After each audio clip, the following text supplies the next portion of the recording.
पाकिस्तान ने दूसरे वनडे में श्रीलंका को 8 विकेटों से शिकस्त दे दी। सीरीज में 2-0 की फैसलाकुन बढ़तरी हासिल। कौमी टीम ने 289 रन का हदफ 2 विकेटों के नुकसान पर हासिल किया। पाकिस्तान क्रिकेट टीम के स्टार बैटर बाबर आजम की शानदार सेंचुरी।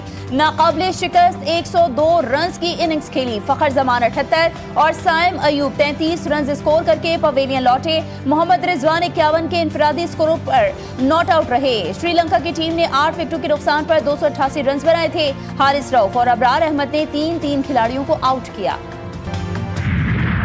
बाबर आजम ने लेजेंड ओपनर सईद अनवर का वनडे क्रिकेट में सबसे ज्यादा 20 सेंचुरियों का रिकॉर्ड बराबर कर दिया। एक रोजा क्रिकेट में अपनी 20वीं सेंचुरी स्कोर की।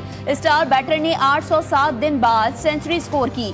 सईद अनवर ने 14 साला वनडे करियर के दौरान 247 मैचेस में 20 सेंचुरियां और 43 सेंचुरियां बनाई थी, जबकि 31 साला बैटर ने ये कारनामा 138 मैचेस में अंजाम दिया। Well done green shirts, thank you Sri Lanka. Chairman PCB Mohsin Naqvi की श्रीलंका के खिलाफ मैच जीतने पर कौमी टीम को मुबारकबाद। कहा, आज पुरअमन पाकिस्तान के साथ हमारे मुखलिस दोस्त श्रीलंका और क्रिकेट की भी जीत हुई है। शौकीन क्रिकेट ने श्रीलंकन टीम को पूरी तरह सपोर्ट किया। I, Justice Aminuddin Khan, do solemnly swear that I will bear true faith and allegiance to Pakistan. that I will bear true faith and allegiance to Pakistan. Justice Aminuddin Khan वफाकी आईनी अदालत के पहले चीफ जस्टिस बन गए। ऐवान सदर में हलफ उठाया। सदर मुमलिकत आसिफ अली जरदारी ने हलफ लिया। वज़ीर आज़म, chief justice of Pakistan justice Yahya Afridi, field marshal Syed Asim Munir, पाक फजाइया बहरिया के सरबराहान समेत दीगर आला फौजी और सरकारी हुकाम की शिरकत। वफाकी आईनी अदालत के 6 जजेस का नोटिफिकेशन भी जारी। जस्टिस हसन अजहर, जस्टिस आमिर फारूक और जस्टिस अली बाकर नजफी ने हलफ उठा लिया। जस्टिस के आगा, जस्टिस रोजी खान, जस्टिस अरशद हुसैन शाह भी आईनी अदालत के जज बन गए। चीफ जस्टिस अमीन खान ने साबिक डिस्ट्रिक्ट एंड सेशन जज मोहम्मद हफीज को रजिस्ट्रार आईनी अदालत लगा दिया। Mazhar Bhatti secretary 2 chief justice वफाकी आईनी अदालत तैनात। आर्मी, एयरफोर्स, नेवी तरमीमी एक्ट और प्रैक्टिस एंड प्रोसीजर तरमीमी बिल सेनेट से मंजूर क़वानीन तौसीक़ के लिए सदर मुमलिकत को अरसाल। अपोजिशन की बिल की मुखालफत, भरपूर एहतजाज किया। सेनेटर हुमायूं मोहम्मद और कामरान मुर्तज़ा का बिल कमेटी को भेजने का मुतालबा। चेयरमैन सेनेट ने कहा, यह बिल कमेटी में भेजना होता तो ऐवान की राय की क्या जरूरत थी। इसहाक़ ने कहा कि ऐवान ने 27वीं आईनी तरमीम मंजूर की और इसी सबब एक्ट्स में तरमीम की जरूरत थी। आर्मी, नेवी और एयरफोर्स एक्ट में तरमीम की गई है। सदर मुमलिकत आसिफ अली जरदारी ने जस्टिस मंसूर अली शाह और जस्टिस अतहर मिनल्ला के इस्तीफे मंजूर कर लिए। दोनों जजेस ने गुज़िश्ता रोज इस्तीफे दिए थे।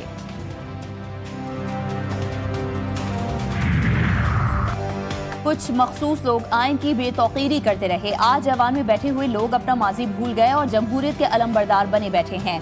वजीर दिफा ख्वाजा मोहम्मद आसिफ कहते हैं, माजी में नवाज शरीफ को साजिश करके ओहदे से हटाया गया था। सुप्रीम कोर्ट की इंक्रोचमेंट बर्दाश्त नहीं की जाएगी। इनकी दुम पर पांव आया है तो इनको शायरी याद आ गई। 27वीं आईनी तरमीम बशमूल 26वीं आईनी तरमीम आइन के बुनियादी ढांचे के खिलाफ है। अदलिया को इंतजामिया के मातहत कर दिया गया। इन मुतनाज़े आईनी तरामीम ने अदलिया को मुकम्मल तौर पर तबाह कर दिया है। तहरीक तहफ़्फ़ुज़ आईन पाकिस्तान के इजलास का एलामिया जारी। तहरीक तहफ़्फ़ुज़ आईन पाकिस्तान का अगले जुम्मे को मुल्क भर में यौम सियाह मनाने का ऐलान। मुस्तफ़ा नवाज खोखर ने कहा, इजलास में जजेस के इस्तीफों के बाद मुस्तक़बिल की हिकमत अमली पर बातचीत की गई। हमने अमली प्रोग्राम तय किया है जो जल्द एलामिया की सूरत में पेश किया जाएगा। पीपल्स पार्टी ने फैसल राठौर को वजीर आजम आज़ाद कश्मीर नामजद कर दिया। पीपी आज़ाद कश्मीर के सदर चौधरी यासीन का ऐलान। वजीर आजम आज़ाद कश्मीर के खिलाफ तहरीक अदम एतमाद जमा करवा दी। राजा परवेज अशरफ कहते हैं, हमारे नंबर्स पूरे हैं। आज़ाद कश्मीर में पीपल्स पार्टी की हुकूमत बनेगी। चौधरी यासीन ने कहा, पीपल्स पार्टी और आज़ाद कश्मीर का चोली दामन का साथ है। आज़ाद कश्मीर कानून साज असम्बली का इजलास 17 नवंबर से पहर 3 बजे तलब। पेशावर हाई कोर्ट का सियासी सरगर्मियों में सरकारी वसाइल के इस्तेमाल पर पाबंदी का हुक्म आयद। रैलियों, जलसों और मिलियन मार्च में सरकारी मशीनरी के इस्तेमाल के खिलाफ दायर दरख्वास्त पर समाअत। लॉन्ग मार्च के लिए सरकारी गाड़ियों के इस्तेमाल पर पाबंदी आयद। अदालत ने सूबाई हुकूमत को सरकारी वसाइल के गलत इस्तेमाल से सख्ती से रोक दिया। तहरीरी फैसले में कहा कि सरकारी वसाइल का सियासी मकासद के लिए इस्तेमाल अवामी एतमाद से गद्दारी है। सरकारी गाड़ियाँ और मशीनरी अवामी खिदमत के लिए हैं, न कि सियासी शो के लिए। सूबाई हुकूमत और दीगर फरीकैन को सरकारी वसाइल ना इस्तेमाल करने की हिदायत जारी। पाकिस्तान किसी दहशतगर्द ग्रुप से मुज़ाकरात नहीं करेगा। कलअदम टीटीपी और बीएलए पाकिस्तान के दुश्मन हैं। तालिबान के दावे और वादे सिर्फ जुबानी रहे। तर्जुमान दफ्तर खारजा ताहिर हुसैन अंद्राबी कहते हैं, अफगान रिजीम के दौरान दहशतगर्दी में इजाफा हुआ है। पाकिस्तान ने हर मुमकिन तहम्मुल का मुजाहरा किया। पाकिस्तान तवक्को करता है कि अफगान तालिबान दहशतगर्दी पर काबू पा लेंगे। इंटेलिजेंस ब्यूरो और सीटीडी की बड़ी कामयाबी। जुडिशल कॉम्प्लेक्स खुदकुश हमले में मुलविस 4 दहशतगर्द गिरफ्तार। दौरान तफ्तीश खुदकुश हमला आवर के हैंडलर साजिदुल्ला और शीना का एतराफ। अफगानिस्तान में मौजूद फितनल खवारिज की क़यादत इस नेटवर्क को चला रही थी। कमांडर सईदुर रहमान उर्फ दादुल्ला ने पैगाम रसा ऐप से हमले की हिदायत की। दादुल्ला अफगानिस्तान में मुकीम कलअदम टीटीपी का इंटेलिजेंस चीफ है। खुदकुश बमबार उस्मान शिनवारी नंगरहार अफगानिस्तान का रिहायशी था। वज़ीर आला खैबर पख्तूनख्वा का 9 मई को रेडियो पाकिस्तान पर हमले की तहकीकात के लिए इंक्वायरी कमीशन कायम करने का ऐलान। सुहेल आफरीदी की ज़ेर सदारत सूबाई काबीना का इजलास। कहा, कमीशन सीसीटीवी समेत तमाम शवाहिद जमा करके रिपोर्ट काबीना को पेश करेगा। सूद से पाक खैबर पख्तूनख्वा मौजूदा हुकूमत की अवलीन तरजीहात में शामिल है। हम इस्लामिक इन्वेस्टमेंट मुतारिफ कराएंगे। 4.5 करोड़ अवाम के मुंतखब वज़ीर आला को अपने लीडर से मुलाकात की इजाज़त नहीं दी जा रही। बानी पीटीआई से मुलाकात करके पॉलिसी गाइडलाइंस लेना चाहता हूँ। सदर आसिफ अली जरदारी से ताजिकिस्तान के वज़ीर दिफा की मुलाकात। दोनों ममालिक के दरमियान सियासी, मुआशी और दिफाई रवाबित को मजीद फ़रोग़ देने की ख्वाहिश का इजहार। सदर जरदारी ने कहा कि पाकिस्तान ताजिकिस्तान के साथ सियासी, सकाफती और अवामी रवाबित बढ़ाने का ख्वाहा है। ताजिकिस्तान के वज़ीर दिफा की फील्ड मार्शल सैयद आसिम मुनीर से भी मुलाकात हुई। बाहमी दिलचस्पी और इलाकाई सलामती के उमूर पर तबादला ख्याल, इंसदाद दहशतगर्दी की तरबियत और इलाकाई सलामती के शोबों में ताउन बढ़ाने पर इत्तेफाक हुआ।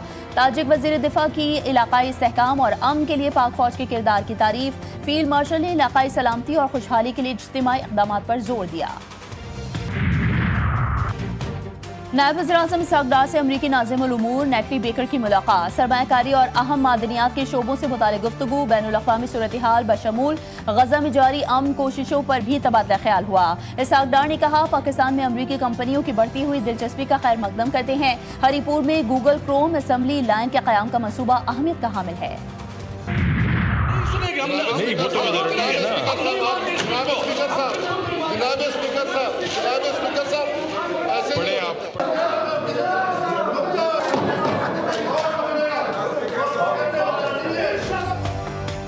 बलूचिस्तान असेंबली में शदीद हंगामा राय। कम उम्री की शादी की मुमानियत का बिल मंजूर। वज़ीर सेहत बख्त काकड़ ने बिल पेश किया।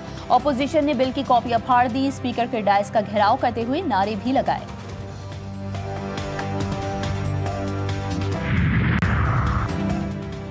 रूस के यूक्रेन के दारुल हुकूमत कैफ पर शदीद हमले। एक ड्रोन रिहायशी इमारत से टकरा गया। हमले में 6 अफराद हलाक और मुतादिद जख्मी हो गए।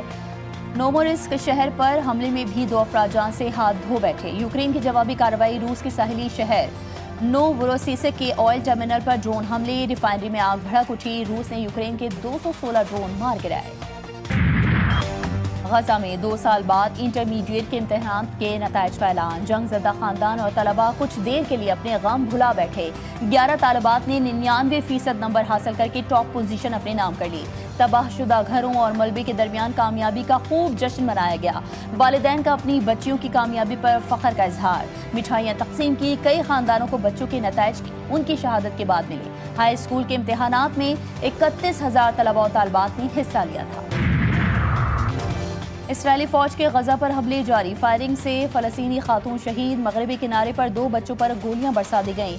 मौके पर ही दम तोड़ गए। मगरबी किनारे के शुमाली हिस्से में कायम मस्जिद नजर आतिश, मुतादिद इस्लामी कुतुब और कुरानी नुस्खे भी शहीद कर दिए। अक़वाम मुत्तहिदा की जानिब से हमलों की शदीद मुज़म्मत। हमास की जानिब से जंग बंदी मुआहदे की पासदारी। मजीद एक और इसराइली यरगमाली की बाक़ियात इसराइल के हवाले कर दी। गजा में मौसम सरमा की पहली बारिश। फलस्तीनियों के खैमे डूब गए। सर्दी की शिद्दत में इजाफा। फलस्तीनी खैमों से पानी निकालने में मसरूफ रहे। बारिश के बायस बिस्तर और अशिया खुरोनोश भी भीग गईं। तबाहशुदा इमारतों मैदानों में बारिश का पानी जमा होने पर वबाई और मौसमी अमराज फूटने का खदशा। भारतीय क्रिकेट टीम ने एक बार फिर स्पोर्ट्समैन स्पिरिट की धज्जियां उड़ा दी। जनूबी अफ्रीका के कप्तान के जिस्मानी खदोखाल का मजाक उड़ाते हुए उन्हें बोना कह दिया। कैलकाटा के एडन गार्डन्स स्टेडियम में खेले जाने वाले मैच के दौरान भारतीय खिलाड़ियों जसप्रीत बुमराह और ऋषभ पंत ने जनूबी अफ्रीका के कप्तान के जिस्म का तमस्खुर उड़ाया। भारतीय बॉलर ने उन्हें गाली भी दी। भारतीय खिलाड़ियों की शर्मनाक हरकत DRS लेने या ना लेने पर गुफ्तगू के दौरान स्टंप माइक पर रिकॉर्ड हुई। और लाहौर के कैनियट कॉलेज के सालाना स्पोर्ट्स डे पर रंगारंग तकरीब। तालिबात का मुख्तलिफ अंग्रेजी धुनों पर एरोबिक्स का शानदार मुजाहरा। स्पोर्ट्स पर म्यूजिकल चेयर और रस्सा कशी के भी मुकाबले हुए। तालिबात का कहना है कि तालीमी सरगर्मियों के साथ खेलों की सरगर्मियां भी जरूरी हैं।